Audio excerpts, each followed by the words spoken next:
Hello dear viewer, and I'd like to welcome you to Sarah Willy YouTube channel, and always remember to subscribe to get the most awesome analysis of literature, set books and exams.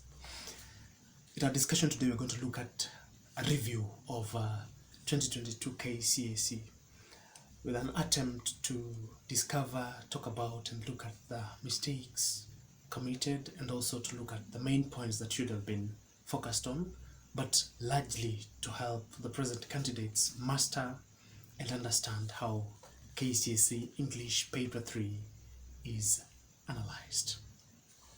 Off the cuff, I want to say that composition writing, that is question 1A and question 1B in KCSE, is always about composition, and the key here is a linguistic mark.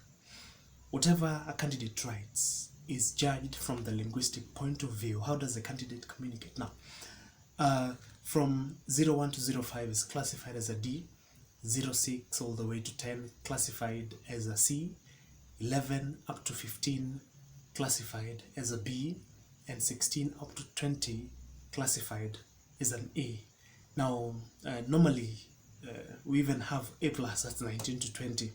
A student who has class A will have three distinctive features: a very definite spark in the composition, impressive, and the student communicates his youth, culture, ideas in a sustained manner that climbs into a climax.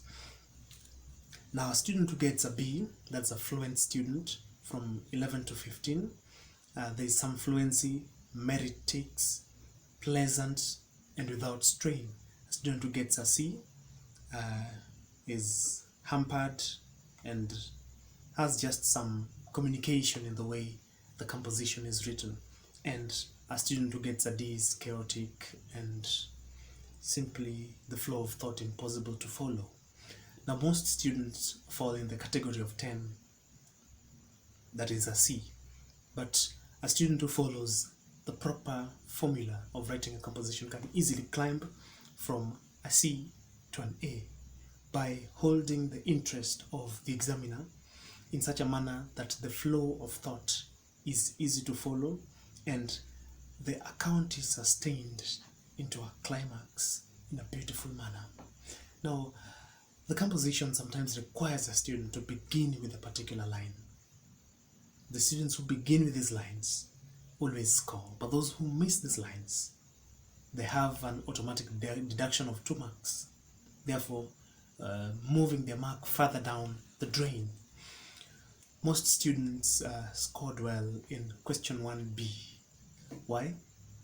Because the account was sustained, and those who stuck with particular vocabularies that are related to a particular field, for example, if it was in the hospital, the register used in hospital.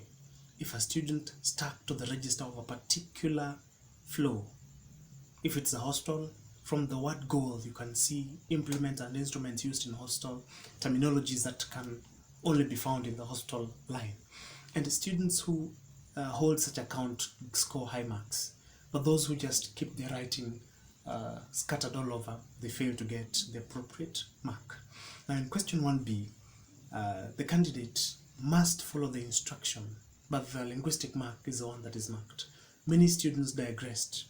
After beginning well, they jumbled up their compositions and had a difficult time coming to a proper conclusion, and therefore scored less marks. Now, it's of importance to note that both question 1A and B, they can easily be passed as long as the students follow the directions given in the question. Now, very first, I want us to go to question 2, which is the compulsory set text. Now, question 2 said that a male-dominated society poses certain challenges on women. However, some women resist the limitations imposed on them. Show how Nora finds a way. So this question focuses on just one character. It's a closed-ended question telling you to use Nora to give examples. Candidates even this year will get questions that tie them to one particular character. Like this one, they were told to use Nora. So all the points that scored had to come from Nora. If a student gave good points without mentioning Nora, even if the limitation, resistance, and outcome were evident, they won't score.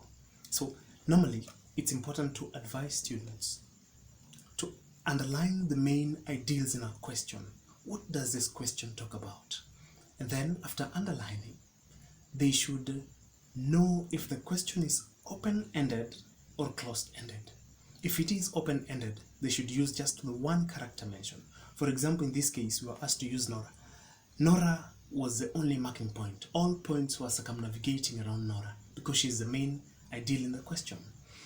Therefore, students should focus on what the question asks instead of running to give points without considering what exactly the question wants.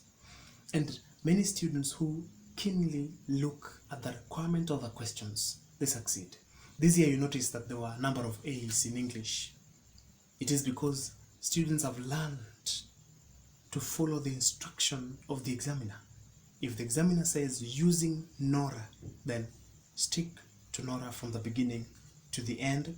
Show how she borrows loans, how she repays them, the serving procedures she has, the defiance, and how she finally walks out of the marriage. But the student must bring out the limitation, the background, the resistance, and the outcome. Therefore, the questions don't just want a sketchy overflow of mindless thought or hearsay, but detailed documenting of evidence and background information that gives full marks. And this is possible by reading the set books and understanding. The students can add points to make the background information tally and be in line with what the question wants. Even this year, the question, of course, will come from Blossoms of the Savannah, but similarly, if the questions are from Blossoms of the Savannah, the student must give sufficient background information that supports the claims or the answers given. Now, this year again, we will not look at one book, and that is Memories We Lost. It will be replaced by A Silent Song and other stories. And in this channel, you'll find a number of analyses